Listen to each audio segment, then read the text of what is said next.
his heart started to give out. That was not possible. To date, a doctor didn't pronounce my child die, a nurse did. And I don't even know do I get it via phone call. When I went there, they put he out and tell me go with him. Vishnu Singh was a vibrant, well-mannered, avid lover of music with a promising future as a disc jockey. Singh was the eldest of three. Unfortunately, he never achieved his goal. In 2016, Singh's life was cut short and his family has never been the same since. In fact, the young man's family would have celebrated his 24th birthday today, May 28. His mother, who still continues to grieve the loss of her son, recounted events that led to her son's demise. According to her, he had spent 5 days in Bartica on a disc jockey gig. Upon returning home, he had developed a fever. Upon taking him to several different places, nothing seems to be happening. So I took him to the Morrissey Hospital. There is where they said he had malaria.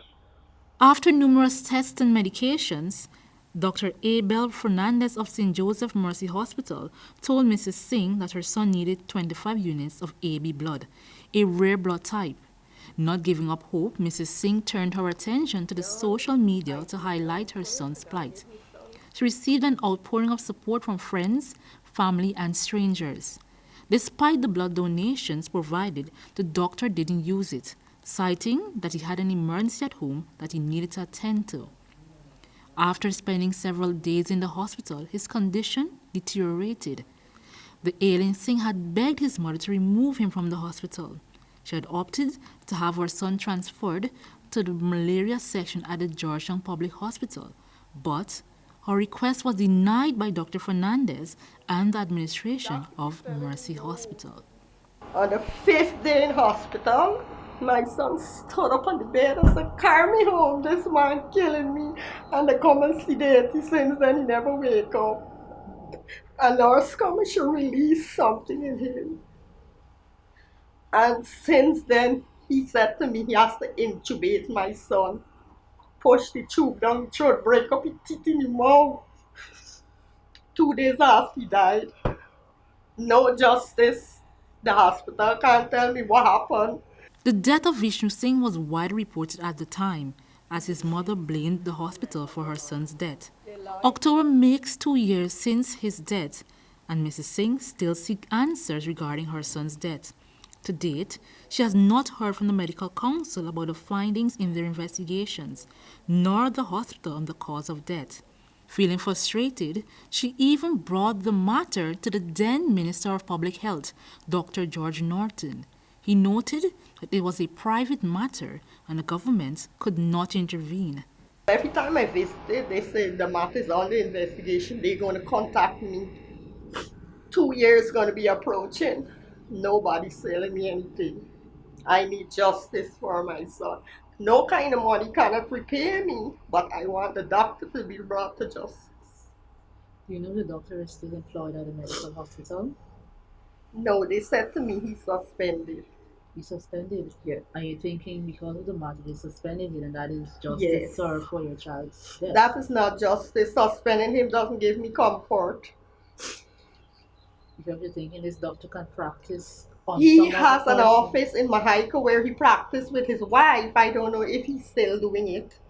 He has a private place where he practiced. An autopsy report revealed that Singh died from septic shock, with secondary factors being pneumonia compounded with malaria, a malaria known as falciparum. To have a better insight of this type of malaria, Channel 2 Headline News, in an invited interview, spoke to Dr. Gerald Ford, a doctor attached to the Georgetown Public Hospital Internal Medicine Department.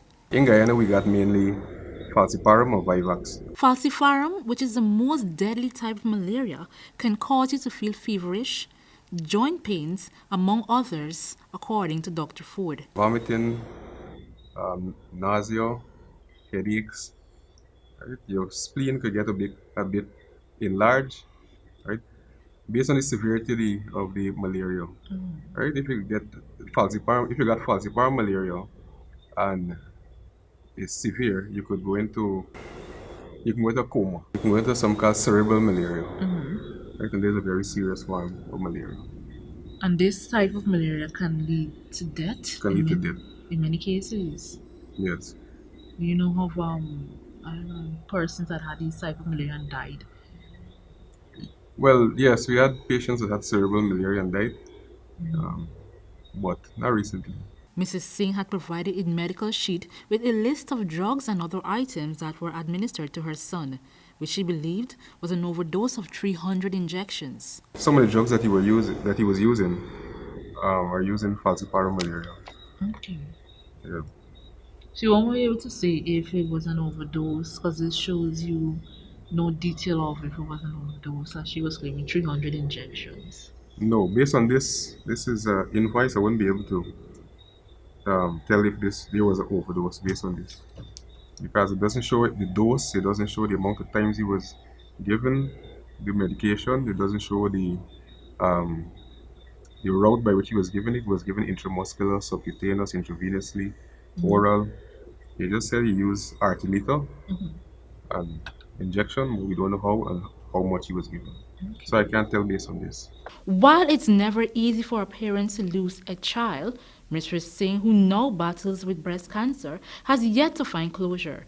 She still awaits word from the Medical Council of Guyana's decision on the doctor's action, along with a medical record from the hospital. Also, several questions still exist. Why hasn't the medical report for Vishnu Singh been released? And is Dr. Fernandez still allowed to practice medicine in Guyana? Channel 2 Headline News will seek answers to some of these questions in a subsequent newscast. For Channel 2 Headline News, Esther Sobers. Thanks for watching Headline News. Leave a like or a comment below.